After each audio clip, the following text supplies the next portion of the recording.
Hello, in this video I'm gonna show you how we can enable and disable Bluetooth on Samsung Galaxy S24 Ultra.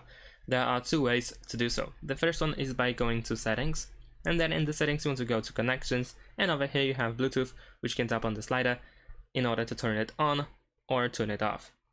Now, the other way to enable and disable Bluetooth is by going to quick access. Swipe from the top to the bottom once in order to find 6 buttons at the top over here, one of which should be Bluetooth. If you tap on it, then of course you will enable Bluetooth, and if you are not connected to anything, then over here you should be able to find devices.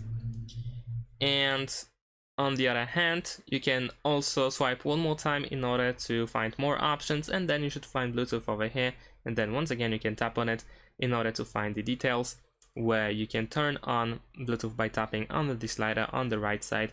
And then you can find available devices, connect to the one that you want to, and that's pretty much it. Thanks for watching, leave a like and subscribe to my channel, and see you in my next videos. Bye!